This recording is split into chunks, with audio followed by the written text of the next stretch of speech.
I don't usually tell this story, not because it scares me, but because I feel embarrassed about how I acted that night. Then again, if I hadn't experienced it myself, I doubt I would have believed it could happen. Back then, I worked for a small construction company. Our office was old, almost decrepit, with peeling walls and cracked windows, but it had a certain charm, cozy in a way. There were 5 of us working there, so the place was rarely empty. It was summer and we were behind on several projects, so we started pulling night shifts to catch up. That evening, everyone else left early, leaving me to finish up some budgeting work.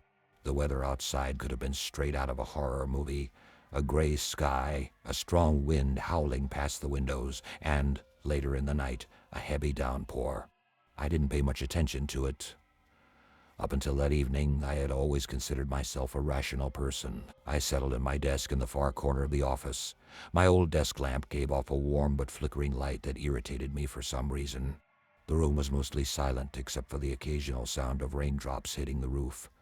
Around 11 p.m., I first noticed something strange, a sound. At first, I couldn't pinpoint its origin. It was faint, a barely audible rustling, like someone slowly shuffling papers or running a finger across a table. I assumed it was rats or perhaps the wind nudging something over. The office was old, after all, and such noises weren't unusual. Still, I looked around. The office was empty. In the dimly lit corners, nothing seemed out of place. The only light came from my desk lamp and the monitor in front of me. The rustling stopped. I went back to work. About 10 minutes later, a louder sound startled me. It was as if someone had yanked open a desk drawer. I jumped in my seat. The sound was so clear, so close, that there was no mistaking it. It had come from nearby. I glanced around again. Nothing. But this time, the unease set in. I couldn't shake the feeling that I wasn't alone. The office was too quiet now. Even the rain outside seemed muffled. I stood up, turned on the flashlight on my phone, and walked around the room. I checked under desks, opened drawers, and scanned the room. Everything was in its place. Feeling a bit foolish but reassured, I went back to my computer, determined not to get distracted again. And then the real strangeness began. Nearly an hour later, as I was wrapping up my work, I noticed something unusual. The storage room door, which was always kept shut, was slightly ajar. I hadn't touched it. The last time I'd been in there was earlier that day, and I always made sure to latch it shut because the door creaked at the slightest draft. I got up, walked over, and closed the door. The creak echoed through the empty office, amplifying the eerie silence around me. When I returned to my desk, my stomach dropped. My computer screen displayed a new browser tab that I hadn't opened. I was sure of it. The tab was blank, but the cursor blinked, as if waiting for someone to type. I turned off the monitor. Just a glitch, I told myself. But the thought lingered. What if someone is here? To ease my nerves, I locked the office's front door. That would make me feel safer, I thought, but the tension in the room only seemed to grow. Then, out of nowhere, a loud noise shattered the silence. It sounded like something heavy falling in the storage room. This time, I didn't move right away. My heart pounded so hard I could hear it in my ears. Slowly I stood up, grabbed a metal ruler from my desk for protection, and approached the storage room. The door was ajar again. "Who's there?" I called out, trying to sound confident. No response. I nudged the door open with my foot and shone my flashlight inside. The storage room was empty. Just old boxes, stacks of paper and dust, nothing out of the ordinary, but there was a faint smell, something earthy, like wet soil. The floor was clear, but one of the boxes was out of place, sitting away from the others. It looked as if it had been moved. I slid it back to where it belonged, though by now I was sure this wasn't a coincidence. I returned to my desk, but the oppressive feeling that I wasn't alone grew unbearable. I forced myself to finish my work, save the files, and shut down the computer. Before leaving, I checked everything one last time. Everything seemed fine. But as I approached the door to leave, a chilling sensation crept over me, a gut-wrenching feeling that someone was standing right behind me, watching. I didn't turn around. I just slowly opened the door, stepped out, and locked it behind me. Outside, I took a deep breath, trying to shake off the lingering fear, but just as I was about to leave, I glanced back at the office window, and that's when I saw it. Someone was sitting at my desk. It was a dark, barely distinguishable figure hunched over the spot where I had been working moments earlier. I didn't stick around to investigate. I ran. The next morning I returned to the office with my colleagues. Everything looked as I had left it. Everything except the box in the storage room. It was out of place again. I rarely tell this story, even to my friends. Whenever I start, I usually stop halfway because honestly it sounds strange. People tend to chalk things like this up to fatigue, nerves, or an overactive imagination. But I know what really happened. 2 years ago, I worked in a small data processing office. It wasn't the most exciting place, but it suited me just fine. The paycheck was stable and it was quiet. After 6 p.m., the office would usually empty out, leaving me free to focus on my tasks. One evening, my boss asked me to stay late to prepare data for a report. It was urgent. The director needed to send it to a client in the morning.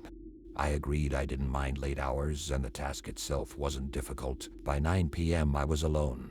My colleagues had left, the lights in the other rooms were off, and the only glow came from my computer monitor.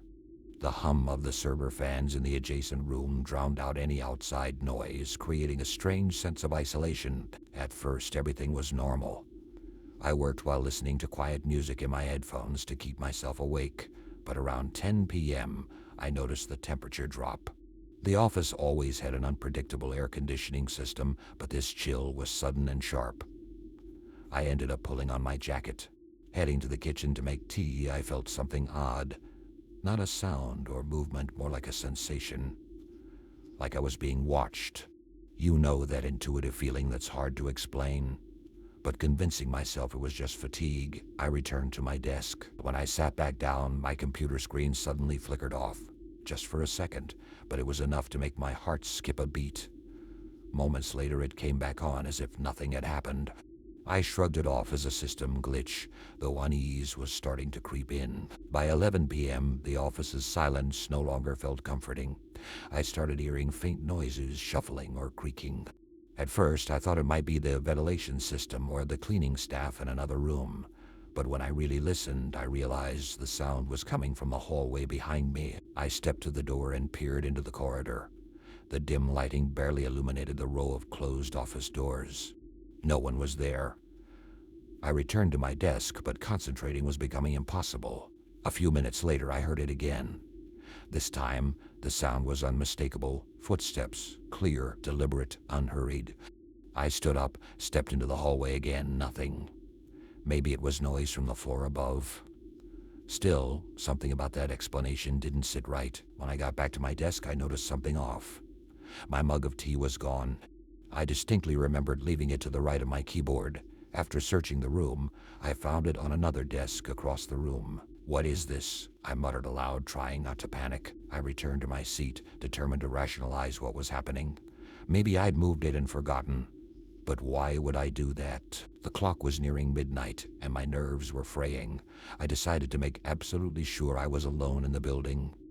I checked every room, the server room, meeting rooms, kitchen. Everything was as it should be, except for one detail. In the server room, the door to the server racks was slightly ajar. It was usually locked because of the expensive equipment inside. Peeking in, I saw a chair pulled into the center of the room, positioned as if someone had been sitting there, staring directly at the door. I froze. For a moment, I thought I could hear breathing, faint, barely audible.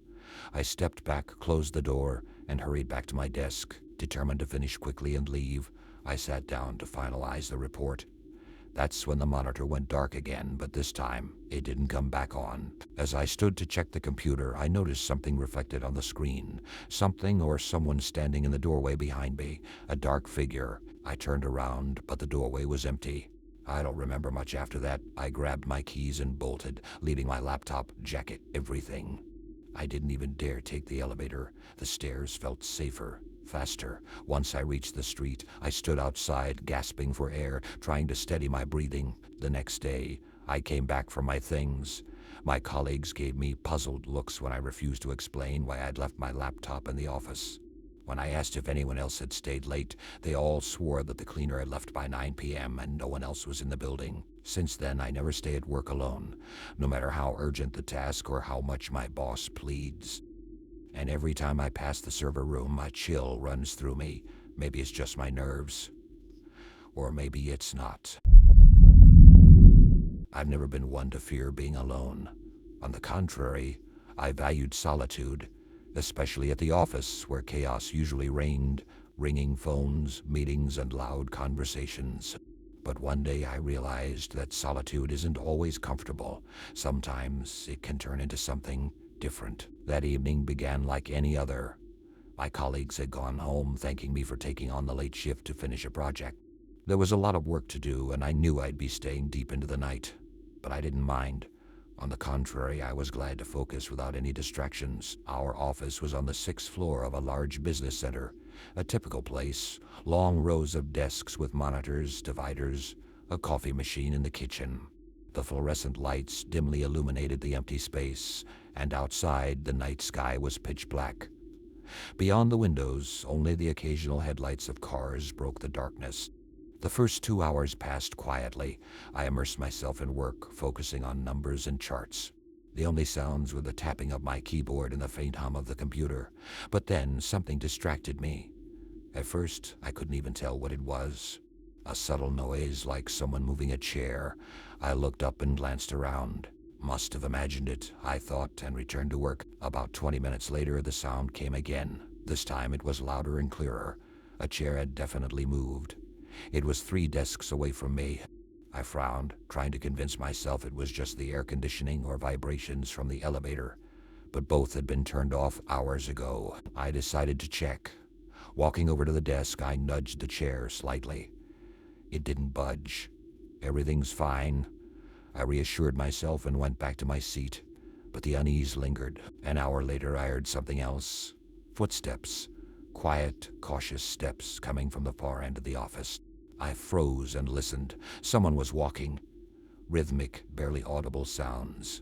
I jumped up and shouted, "Is anyone here?" Silence. No answer. I decided to search the entire office.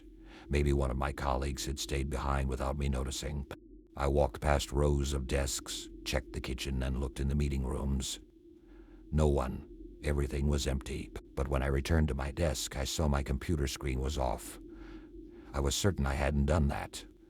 My heart started to race. I turned the monitor back on.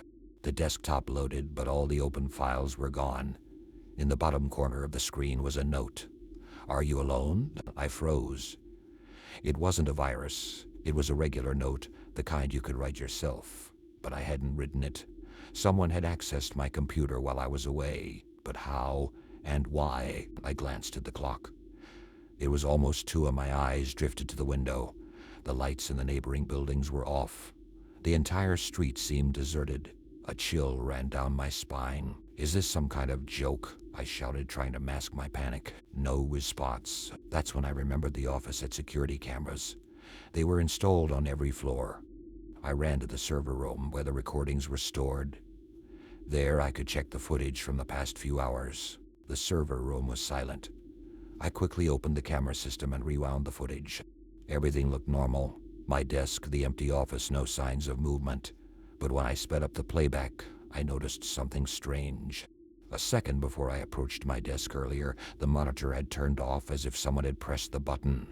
But there was no one in view. My breathing quickened. I closed the program and hurried back to my desk. All I wanted now was to shut down the computer and leave. But as I returned, I heard footsteps again. This time they were right behind me. I turned around, but of course, no one was there. My mind was on the verge of breaking under the pressure of what was happening. I frantically started gathering my things to leave. That's when I noticed something odd. One of the desks at the far end of the office was covered with a cloth. It was where our intern, Dima, usually sat. I remembered him complaining about strange noises from that part of the office, and a sinking feeling overtook me. The cloth was draped in such a way as if hiding something. I hesitated, but curiosity got the better of me. Slowly, I approached the desk. My heart was pounding in my ears. I grabbed the cloth and yanked it off. Underneath were just ordinary folders, nothing unusual. I let out a shaky breath and shook my head, but as I turned back to my desk, I saw that my chair had moved again. This time, it was several feet away from where I had left it. That was the last straw.